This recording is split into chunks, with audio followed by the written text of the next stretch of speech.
Hello everyone, I am Deepak Singh Raghuvanshi. आप सभी का आपके अपने यूट्यूब चैनल पर स्वागत करता हूं। और आज हम देखने जा रहे हैं class 12 vector algebra vector addition rule या एडिशन ऑफ वेक्टर्स। क्लियर है? वेक्टर्स को ऐड या सब्ट्रैक्ट कैसे किया जाता है हमने पहले देखा था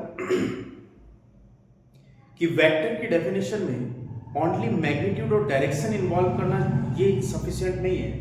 वेक्टर अलजेब्रा मतलब वेक्टर एडिशन रूल को भी फॉलो करें तो इसके ऐड करने के अपने तरीके होते हैं। क्लियर है? इसे ऐड करने के अपने क्या होते हैं? तरीके होते हैं, है ना। इन रूल्स को जब फॉलो करता है वेक्टर, तभी वो क्वांटिटी एक्चुअल में वेक्टर क्वांटिटी कहलाती है। क्लियर है? तो वेक्टर्स अपने रूल्स के अकॉर्डिंग टू ऐड या सब्ट्रैक्ट होते हैं। ठीक है? ऐसे ओनली मैग्नीट्यूड और direction it is not sufficient. ठीक है? क्योंकि इलेक्ट्रिसिटी की मैग्नीट्यूड और डायरेक्शन शो करती है, but still it is not vector quantity. Clear है? क्योंकि वेक्टर अलजेब्रा रूल को फॉलो नहीं करती। जैसे 2 एम्पियर यहां से आया, 3 एम्पियर यहां से आया, ये टोटल एडिशन हो गया इसका। यहां से ये इलेक्ट्रिक करंट हो गया दोनों, है ना। कितना? 2 and 3 5 ampere. Clear? 2 ampere 5 ampere. तो normally 3 ampere plus 2 ampere is equal to कितना हो जाता है? 5 एम्पियर। तो ये तो नॉर्मल मेथड से ऐड या सब्ट्रैक्ट हो गया, लेकिन इसका डायरेक्शन में मैग्नीट्यूड है। तो डायरेक्शन और मैग्नीट्यूड ये सफिशिएंट नहीं है किसी वेक्टर क्वांटिटी को शो करने के लिए। क्लियर? उसको वेक्टर एडिशन रूल को भी उसे क्या करना पड़ेगा? फॉलो करना पड़ेगा। ठीक है? तो वेक्टर एडिशन रूल में हमने देखा, सबसे पहले देखेंगे हम ट्रायंगल रूल। क्या देखेंगे? Triangle rule. मान लो कि एक वेक्टर ये है, वेक्टर ए बी। क्लियर है? यहां से यहां तक क्या है? वेक्टर ए।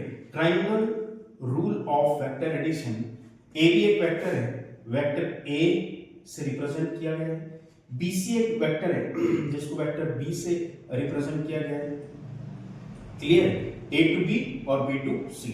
ठीक है? तो इसका ये वाला जो वेक्टर होगा रिजल्टेंट है, रिजल्टेंट वेक्टर होगा एसी। रिजल्टेंट वेक्टर क्या होगा? एसी। लेकिन इसे एसी नहीं लिखेंगे, है ना। इसे ए टू बी इस डायरेक्शन में, बी टू सी इस डायरेक्शन में, तो ये होना चाहिए सी टू ए। लेकिन सी टू ए नहीं होके ये क्या होता है? ए टू सी इस डायरेक्शन में होता है। तो A to B, B to C, not C A, ये क्या होता है? एसी, अपोजिट डायरेक्शन में। क्या होता है? AC, opposite direction. तो इज इक्वल टू क्या हो जाएगा? C A. क्या हो जाएगा? C to A. Clear? A to B, B to C, C A नहीं होगा, क्या होगा? एसी। सॉरी एसी होगा। क्या होगा? एसी। सी ए नहीं होकर क्या होगा? एसी। क्लियर है? Vector AC. ठीक है? ए टू बी और बी टू सी डायरेक्शन, ए से बी चला, बी से सी चला, तो इसमें सी ए होना था, तो सी ए नहीं होकर क्या होता है? एसी। क्या होता है? ये एसी। क्लियर? ठीक है? ऐसे। ठीक है? ऐसे यदि हम तीन वेक्टर के मान लो, ये वेक्टर ए बी है, ये वेक्टर बी सी है, ये वेक्टर कौन सा है? बी टू सी है, ये वेक्टर बी टू सी है, और वहां से सी से ए यदि कोई वेक्टर चलता है, मान लो सी से ए टू बी चला, बी टू सी चला और सी से ए चलता है, तो ये ए से चला तो वापस ए पर ही आ गया, मतलब जीरो वेक्टर हो गया। क्या हो गया? Zero vector. तो इसका मतलब क्या? Vector A B plus vector B C plus vector C A, इनका जो सम है वो कितना आ गया? जीरो। सम कितना आ गया? Zero. A to B, B to C और सी टू ए यदि हम करते तो ए से चला था, ए पर ही वापस है, तो इसका सम क्या आ जाएगा? जीरो। क्या आ जाएगा? जीरो। क्लियर? ठीक है?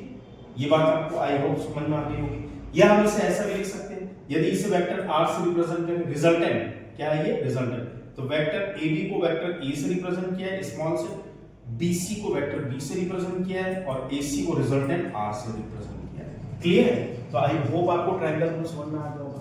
अब है पैरेललोग्राम रूल। कौन सा? पैरेललोग्राम। दो वेक्टर ए और बी, ये वेक्टर इस डायरेक्शन, ये वेक्टर इस डायरेक्शन, दो वेक्टर ए एंड बी कुछ एंगल बनाते हुए, क्योंकि 11th क्लास में इसको प्रूफ भी किया है, एक vector A and vector B कुछ एंगल बनाते हुए, और यहां भी हम इसे प्रूफ करेंगे। क्लियर?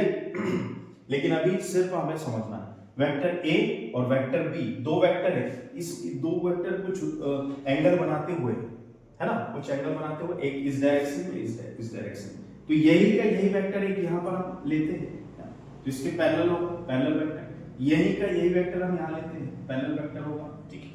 तो ये जो वेक्टर ए और बी का रिजल्टेंट डायगोनल से होकर जाएगा, कहां से होकर जाएगा, डायगोनल। तो दो एडजेसेंट साइड, यदि दो एडजेसेंट साइड को रिप्रेजेंट करते हैं दो वेक्टर्स, ये वेक्टर ए और ये वेक्टर बी, तो उनका जो डायगोनल, अच्छा यहाँ कंसीडर करते हैं हम, यही का यही वेक्टर ए यहाँ कंसीडर करेंगे और यही का यही वेक्टर बी यहाँ कंसीडर करेंगे, तो ये वेक्टर ए हो गया और ये वेक्टर बी हो गया, ठीक है। एक बार फिर से, ठीक है, ये वेक्टर ए है और ये आपका वेक्टर बी है, ठीक है, कुछ एंगल बनाते हुए, कुछ एंगल मान लो थीटा बनाते हुए, ठीक है, ऐसे दो वेक्टर। तो हम इनको कैसे ऐड करेंगे, यही का यही वेक्टर ए हम यहां कंसीडर करेंगे, क्लियर है, और यही का यही वेक्टर बी हम यहां कंसीडर करेंगे, क्लियर है। तो पैरेललोग्राम बना था। तो जब दो एडजेसेंट साइड को दो वेक्टर कुछ एंगल बनाते हुए रिप्रेजेंट करते हैं, तो उससे बनने वाला पैरेललोग्राम का डायगोनल रिजल्टेंट वेक्टर को रिप्रेजेंट करेगा, इसको रिप्रेजेंट करेगा रिजल्टेंट वेक्टर। तो ये होगा vector A plus vector B, vector A plus vector B, इसी को बोलते हैं रिजल्टेंट वेक्टर, क्या बोलते हैं, रिजल्टेंट वेक्टर, क्लियर। तो आई होप आपको पैरेललोग्राम रूल भी समझ में आया होगा। ये वेक्टर ए वेक्टर बी है, तो कंसीडर करेंगे ये वेक्टर बी, तो ये भी वेक्टर बी होगा, opposite sides are equal and parallel, clear है, इक्वल एंड पैरेलल, ये वाली साइड का ये इक्वल एंड पैरेलल हो जाएगा, क्लियर है, ठीक है। तो ये जो डायगोनल होगा वो रिप्रेजेंट करेगा किसको, रिजल्टेंट को, ए प्लस बी के रिजल्टेंट। तो आई होप आपको triangle rule and parallelogram rule समझ में आया होगा। इन्हें प्रूफ भी किया जा सकता है और हम इन्हें प्रूफ भी